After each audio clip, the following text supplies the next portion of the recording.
নমস্কার বন্ধুরা, sports news 247-এ তোমাদের সবাইকে জানাই স্বাগত।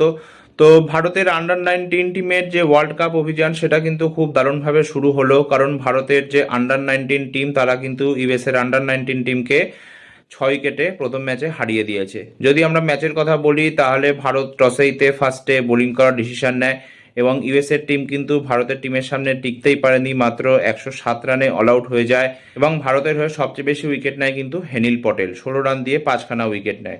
এবং এই হেনিল পটেলকে আমরা দেখছি যে লাগাতার ভালো পারফর্ম করে যাচ্ছে, বল হাতে পেসও আছে প্লাস সুইংও আছে। তো তারপরে যখন ভারতের ইনিংস শুরু হয় তখন বৃষ্টি শুরু হয়, বাট যাই হোক শেষমেশ বৃষ্টি থেমে গিয়ে খেলা শুরু হয় এবং ভারতের টার্গেট দ্বারা 37 ওভারে 96 রান।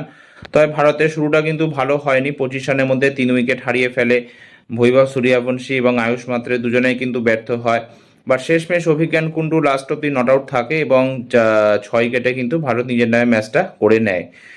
তো যাই হোক, প্রথম ম্যাচটা ভারত জিতে গেল, একটা ভালো শুরু হলো। এরপরের ম্যাচ ভারতের বাংলাদেশের এগেনস্টে আছে 17 তারিখে এবং বাংলাদেশের ওটা প্রথম ম্যাচ হবে এই আন্ডার 19 ওয়ার্ল্ড কাপে। তো দেখা যাক ভারত পারফর্ম কেমন করে।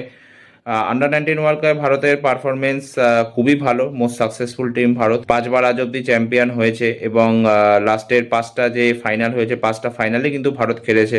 তো দেখা যাক এবার পারফরমেন্স কেমন হয়। তো এই ভিডিওটা এতটাই, ভালো লাগলে প্লিজ ভিডিওটা লাইক শেয়ার আর চ্যানেলটা সাবস্ক্রাইব করতে ভুলবে না। ভিডিওটা কেমন লাগলো প্লিজ কমেন্ট করতে ভুলবে না। তো আবার একটা নতুন ভিডিও নিয়ে তোমাদের সামনে আমি আবার উপস্থিত হবো, তখন ভালো থেকো, সাবধানে থেকো, ধন্যবাদ।